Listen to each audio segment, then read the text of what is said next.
Tools and technique data gathering. இந்த data gathering அப்படிங்கிறத இப்போ தான் நம்ம ஃபஸ்ட் டைம் பார்க்க போகிறோம். அதனால் டேட்டா கேதரிங் அப்படின்னா என்ன அப்படிங்கிறத முதல்ல பார்த்துடலாம். டேட்டா கேதரிங்ன்றது ரொம்ப சிம்பிள். இது ஒரு டெக்னிக்.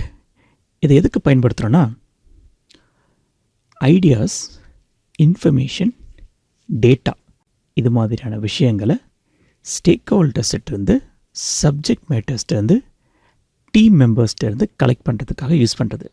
டெவலப் ப்ராஜெக்ட் சார்ட்டர் அப்படிங்கிறத பொறுத்த வரைக்கும் மொத்தம் 3 விதமான டெக்னிக்கை பயன்படுத்தலாம். அது என்ன அப்படிங்கிறத ஒன்றா பார்க்கலாம். முதல்ல பிரெயின்ஸ்டார்மிங். பிரெயின்ஸ்டார்மிங் அப்படின்னா என்ன? முதல்ல ஓவர்வியூவில் ஸ்டார்ட் பண்ணுவோம். பிரெயின்ஸ்டார்மிங்கை சிம்பிளாக ஒரே ஒரு வேர்டில் சொல்லணும் அப்படின்னா, it's a group discussion technique. Group டிஸ்கஷனை பற்றி நமக்கு எதுவும் இன்ட்ரடக்ஷன் தேவைப்படாது அப்படின்னு நினைக்கிறேன். ஈவன் எக்ஸாமுக்கு கூட லாஸ்ட் மினிட்டில் ப்ரிப்பேர் பண்ணுறோம் அப்படின்னா நம்ம பயன்படுத்துகிற technique is group discussion with a small difference here. அது என்ன அப்படிங்கிறத பார்த்துடலாம். பிரெயின்ஸ்டார்மிங்கை ஃபார்மலாக சொல்லணும் அப்படின்னா, it's a group creativity technique அப்படின்னு சொல்லலாம். ஒரு ப்ராப்ளம் இருக்குது, அதுக்கு சொல்யூஷன் தேவைப்படுது. என்ன செய்யலாம்? There are multiple ways to look at it. இது ஏற்கனவே நமக்கு வந்த ப்ராப்ளம் அப்படின்னா ப்ராஜெக்டோட லெசன்ஸில் டாக்குமெண்ட் எடுத்து பார்க்கலாம், அல்லது நமக்கு தெரிஞ்ச மக்கள்கிட்ட கேட்கலாம், சீனியர்ஸ்ட்டு கேட்கலாம். நான் தெரிஞ்ச மக்கள் அப்படின்னு மீன் பண்ணுறது நம்ம பியர்ஸ்கிட்ட. இது எல்லாத்த விட ஒரு சிறப்பான ஐடியா என்னென்னா, அது டீம் மெம்பர்ஸ்கிட்டேருந்தே கேட்குறது. இதை சிம்பிளாக எப்படி புரிஞ்சுக்கலான்னா, யார் ஒரு வேலையை செய்கிறாங்களோ அவங்களால தான் சிறப்பான ஐடியாக்களை கொடுக்க முடியும் அந்த வேலையை இம்ப்ரூவ் பண்ணுறதுக்கு. இதை நம்மளோட ப்ராக்டிக்கல் லைஃப்லேயே நிறைய எக்ஸ்பீரியன்ஸ் பண்ணியிருப்போம். ஈவன் நம்மளே கூட பண்ணியிருப்போம் இல்லையா? நம்ம ஒரே வேலையை திரும்ப திரும்ப செய்கிறோம் அப்படிங்கும்போது நமக்கு தெரிஞ்ச சின்ன சின்ன ஐடியாக்களை வச்சு அந்த வேலையை சிம்பிளாக முடிக்க ட்ரை பண்ணுவோம். அதுக்கான ஒரு ப்ராசஸை டெவலப் பண்ணுறது அல்லது அதுக்கான ஒரு டூல் டெவலப் பண்ணுறது இந்த மாதிரிலாம் செய்வோம். இதே போல் ஒரு ப்ராஜெக்டில் நீங்கள் ஒர்க் பண்ணுறீங்க, ஒரு ப்ராப்ளம் இருக்குது, அதுக்கான சொல்யூஷன் தெரியணும் அப்படின்னா என்ன பண்ணான்னா, you can call them for a meeting. அந்த மீட்டிங்கில் ப்ராப்ளத்தை பற்றி பேசணும், ஒரு ப்ரீஃப் கொடுக்கணும். அதுக்கப்புறம் டீம் மெம்பர்ஸ்கிட்டேருந்தே ஐடியாக்களை வெல்கம் பண்ணணும். இதுதான் ப்ராப்ளம், இதை எப்படிலாம் சால்வ் பண்ணலான்னு உங்களுக்கு தெரிஞ்ச ஐடியாக்களை சொல்லுங்கன்னு கேட்கலாம். இது ரொம்ப எஃபெக்டிவாக எப்போ இருக்குன்னா, அந்த team members are from different group.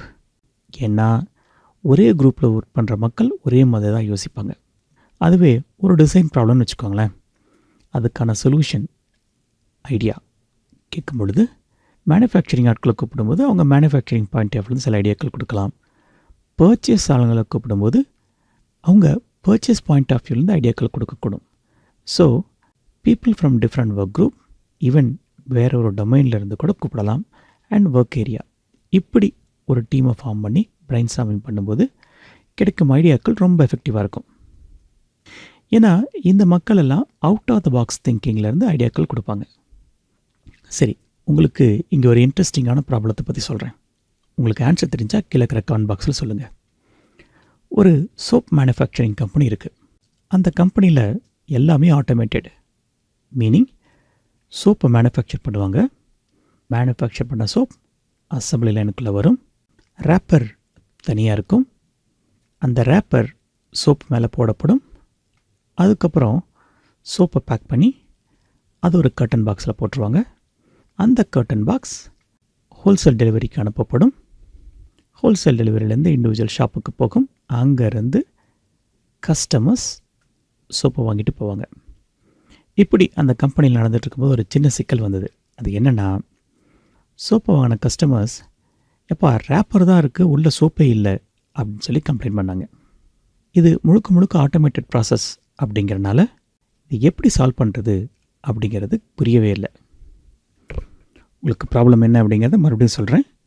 Soap manufacture ஆகும்போது சில நேரங்களில் சோப்பு இல்லாமையே ரேப்பர் மட்டும் ஆட்டோமேட்டடாக ஒரு ஃப்ளாட் பேப்பராக இருக்கிறது பாக்ஸ் போல் மாதிரி சோப்பை கவர் பண்ணுற மாதிரி அந்த ப்ராசஸ் நடந்து கர்டன் பாக்ஸில் போய் ஹோல்சேல்கிட்ட போய் இண்டிவிஜுவல் ஷாப்புக்கு போயிட்டு கடைசியாக கஸ்டமர் கைக்கோ அல்லது அந்த இண்டிவிஜுவல் ஷாப்லேருந்து எடுக்கிறாருங்களா கடைக்காரர், அப்போ தான் அவங்களுக்கு தெரியுது சோப் இல்லை, வெறும் கவர் தான் இருக்குன்னு. இந்த ப்ராப்ளத்தை எப்படி சால்வ் பண்ணுறது அப்படின்னு அந்த கம்பெனி யோசிச்சுட்டு இருந்தாங்க. ஒவ்வொருத்தரும் ஒவ்வொரு சொல்யூஷன் கொடுத்தாங்க. நீங்கள் உங்களுக்கு என்ன ஐடியா தோணுது அப்படிங்கிறத கீழே இருக்கிற கமெண்ட் பாக்ஸில் தெரிவிங்க. அடுத்த எபிசோடில் இதுக்கான பதிலை பார்க்கலாம். ரைட், இப்போது பிரெயின் ஸ்டார்மிங்கை பற்றி கண்டினியூ பண்ணுவோம். இந்த பிரெயின் ஸ்டார்மிங் செஷன் போது இப்படி ஒவ்வொருத்தரும் ஒவ்வொரு ஐடியாக்கள் கொடுக்குறாங்க. அந்த ஐடியாக்களை எல்லாம் கலெக்ட் பண்ணி அதுக்கப்புறம் அதில் என்னென்ன ஐடியாக்கள் சிறப்பான ஐடியாக்கள் அப்படிங்கிறத ரேங்க் பண்ணி அதுக்கப்புறம் அது ப்ராஜெக்ட்லேயோ அல்லது ப்ராசஸ்லையோ இம்ப்ளிமெண்டேஷன் செய்யப்படும். ஸோ பிரெயின் ஸ்டார்மிங் அப்படிங்கிறது ஒரு குரூப் ஆஃப் பீப்புள் மீட் பண்ணி தி ஜென்ரேட் ஐடியா அல்லது சொல்யூஷன் ஒரு ப்ராப்ளத்துக்காக. சரி, ஏன் பிரெயின் ஸ்டார்மிங், எதுக்கு இவ்வளோ இம்பார்ட்டன்ஸ் அப்படின்னா, பிரெயின் ஸ்டார்மிங்கும் போது மக்கள் அவுட் ஆஃப் த பாக்ஸ் யோசிப்பாங்க, ரொம்ப ரிலாக்ஸ்டாக யோசிப்பாங்க. ஏன் அப்படின்னா it is an informal approach of solving a problem. Lateral thinking அப்படின்றத பற்றி நீங்கள் கேள்விப்பட்டிருப்பீங்கன்னு நினைக்கிறேன். ஸோ பிரெயின் ஸ்டார்மிங் அப்படிங்கிறதும் ஒரு வகையான லேட்டரல் திங்கிங் மெத்தட் தான். பிரெயின் ஸ்டார்மிங் அப்படிங்கிறது ஒரு ஃப்ரீ அண்ட் ஓப்பன் என்வரான்மெண்ட் அப்படிங்கிறனால எல்லோருமே பார்ட்டிசிபேட் பண்ண ட்ரை பண்ணுவாங்க. எல்லோரும் ஓப்பனாக அவங்களோட ஐடியாக்களை ஷேர் பண்ணுவாங்க. இதில் இன்னொரு ஸ்பெஷாலிட்டி என்னென்னா, யாராவது ஒருத்தர் ஒரே ஒரு ஐடியாவை மட்டும் வச்சுட்டு ஸ்ட்ரக் ஆகிட்டார் அப்படிங்கும்போது வேற ஒரு டொமைன்லேருந்து வேற ஒரு டீம்லேருந்து யாராவது ஒரு ஐடியாக்கள் கொடுக்கும்போது வேற ஒருத்தருக்கு புது ஐடியா ஸ்ட்ரைக் ஆகலாம். அதனால தான் அதுக்கு பேரே பிரெயின் ஸ்டார்மிங். இன்ஃபேக்ட் நிறைய பிரெயின் ஸ்டார்மிங் செஷன்லேருந்து வர ஐடியாக்கள் ஆரம்பத்தில் க்ரேஸியாகவும் நான் ப்ராக்டிக்கலாகவும் இருக்கும் அப்படின்னு தோணினாலும் கூட அதிலிருந்து வர ஐடியாக்கள் நிறைய நேரங்களில் நிறைய பிரச்சனையை சால்வ் பண்ணியிருக்கு. அதே போல் ஐடியா ஆரம்ப கட்டத்தில் ரொம்ப சிம்பிளாக இருக்கலாம். மற்ற மக்கள் அந்த ஐடியாவை பற்றி யோசிக்கும் போது இன்னும் சில பாயிண்ட்டுகள் ஆட் பண்ணும்போது அந்த idea can get a very good shape. இந்த ப்ராசஸை பொறுத்த வரைக்கும் மிகப்பெரிய அட்வான்டேஜ் அப்படின்னு பார்த்தா ரொம்ப ஷார்ட் ஸ்பேன் ஆஃப் டைமில் நிறைய ஐடியாக்கள் ஜென்ரேட் பண்ணப்படும். ரைட், இந்த பிரெயின் ஸ்டார்மிங் செஷன் எஃபெக்டிவாக இருக்கணும் அப்படின்னா சில டூஸ் அண்ட் டோன்ட்ஸ் இருக்குது. அதெல்லாம் என்னங்கிறத பார்த்துடலாம். முதல்ல என்னென்ன செய்யலாம். த பெஸ்ட் இஸ் டைவர்ஸ் குரூப்பை செலக்ட் பண்ணணும். முன்னாடி சொன்னது போல் டிசைன் ப்ராப்ளம் அப்படிங்கும்போது வெறுமனே டிசைன் ஆட்களை மட்டும் கூப்பிடாமல் டைவர்ஸ் குரூப் ஆட்களை கூப்பிடணும். 6 முதல் 10 பேர் இருக்கிறது அப்படிங்கிறது இட்ஸ் அன் ஐடியல் சுச்சுவேஷன். ஏன்னா ரொம்ப பேர் இருந்தாங்கன்னா க்ரௌடை கண்ட்ரோல் பண்ண முடியாமல் போகலாம். சில நேரங்களில் பிரெயின் ஸ்டார்மிங் செஷனோட டைரெக்ஷனே கூட மாறிப்படலாம். அதுக்காக தான். அதே போல் ஒரு ஃபெசிலிட்டேட்டர் அப்படிங்கிறவர் இஸ் அ மஸ்ட். எதுக்காக அப்படின்னா சப்போஸ் இந்த பிரெயின் ஸ்டார்மிங் செஷன் டீரெயில் ஆகுது, வேற ஒரு டைரெக்ஷன் நோக்கி போகுது அப்படிங்கும்போது இந்த facilitator can bring them back to the track. இதில் ஒரு முக்கியமான விஷயம், ஃபெசிலிட்டேட்டர் நிச்சயமாக மேனேஜராக இருக்கக்கூடாது. ஏன்னா உங்களுக்கே தெரியும், மேனேஜரை பார்த்து இன்னமும் எல்லோருக்கும் ஒரு சின்ன பயம் இருக்கத்தான் செய்யும். ஸோ மேனேஜர் முன்னாடி யாரும் ஓப்பன் அப் ஆக மாட்டோம். அதனால் மேனேஜராக இல்லாமல் இருக்கிறது பெஸ்ட். அதே போல் சில ப்ரோவோகேட்டிவ் திங்கர்ஸ் இருப்பாங்க. அவங்க they could be outside the organisation also. அவங்களெல்லாம் கூட இன்க்ளூட் பண்ண ட்ரை பண்ணலாம். ஐடியாஸை கேப்சர் பண்ணும்போது என்னென்ன புது புது யுக்திகள் உங்களுக்கு தோணுதோ அது எல்லாத்தையுமே ட்ரை பண்ணி பார்க்கலாம். அடுத்த முக்கியமான விஷயம், ஐடியாக்களை எக்ஸ்ப்ரெஸ் பண்ணும்போது யூனிட் சிம்பிளி ரெக்கார்டு தான். அதாவது அந்த ஐடியாக்களை சிம்பிளாக ஒரு போஸ்ட்இட்லையோ இல்லை மைண்ட் மேப்லையோ இல்லை ஃப்ளிப் சார்ட்லையோ எழுதிட்டே இருக்கணும். இந்த ஃபஸ்ட்டு ஸ்டெப்பை பொறுத்த வரைக்கும் குவான்டிட்டி, அதாவது எண்ணிக்கை தான் முக்கியம். அந்த ஐடியா நல்ல ஐடியாவா கெட்ட ஐடியாவா, வேலை செய்யுமா செய்யாதா, அதை பற்றி நிச்சயமாக பேசவே கூடாது. ஒரு செஷனில் ஒரு 60 முதல் 100 ஐடியாக்கள் அப்படிங்கிறது it's a very good number. அதே போல் ஐடியாவை ஜென்ரேட் பண்ணும்போது கோ பியாண்ட் த ரீசன். இந்த மாதிரி செய்யும்போது என்ன ஆகுன்னா ஐடியாக்கள் பியாண்ட் த பவுண்டரிஸ் போகும். அது வில் ப்ரொவகேட் ஃப்ரெஷ் ஐடியாஸை. அதுக்காக தான் அப்படி பண்ணுறது. அதே போல் write on other people's idea. அதாவது ஒருத்தர் ஒரு ஐடியா சொல்கிறார் அப்படின்னா அந்த ஐடியா மேலே you can build it upon. ஒரிஜினலாக ஐடியா சொன்னவர் இது ஏன் ஐடியா வச்சு அப்படின்னு அதை பற்றி யோசிக்க தேவையில்லை. இன்ஃபேக்ட் என்னோடய ஐடியா ஃபர்தராக ஜென்ரேட் ஆகுது அப்படின்னு தான் அவர் யோசிக்கணும். Once enough number of ideas வந்த பிறகு தான் அனாலிசிஸ் அப்படிங்கிற பேஸுக்கே போகணும். ஐடியா ஜென்ரேட் பண்ணும்போது முதல்ல சொன்னது போல் இது ஒரு மொக்க ஐடியாயா, இதெல்லாம் ஐடியான்னு சொல்லிட்டு இருக்கான் அப்படிங்கிற வார்த்தை வரவே கூடாது. Generate as many as crazy ideas as possible. அதுக்கப்புறம் தான் you need to narrow it down. அடுத்தது some of the don'ts என்ன அப்படிங்கிறத பார்க்கலாம். முன்னாடி சொன்னது போல் நம்பர் 1 சஸ்பெண்ட் ஜட்ஜ்மெண்ட்.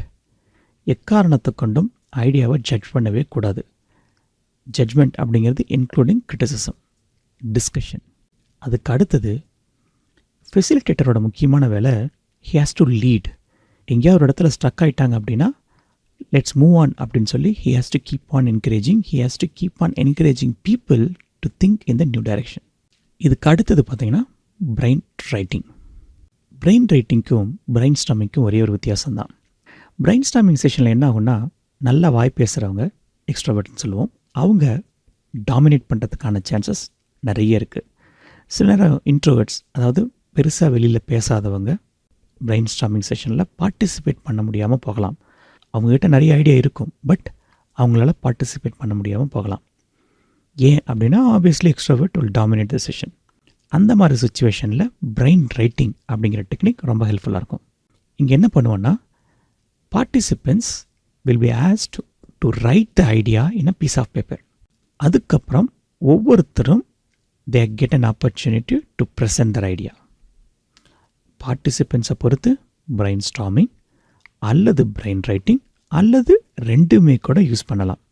ரைட், இது வரைக்கும் பேசுனது பிரெயின் ஸ்டாமிங். இது எப்படி கரண்ட் கண்டெக்ஸ்டில், அதாவது டெவலப் ப்ராஜெக்ட் சார்ட்டரில் ஹெல்ப் பண்ண போகுது அப்படிங்கிறத பார்க்கலாம்.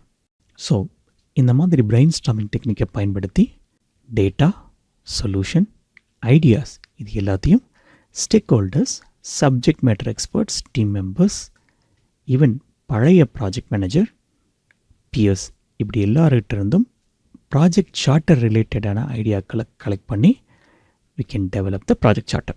Right, that's all we have for this session. அடுத்தது ஃபோக்கஸ் குரூப். இதை பற்றி அடுத்து பேசுவோம். பை.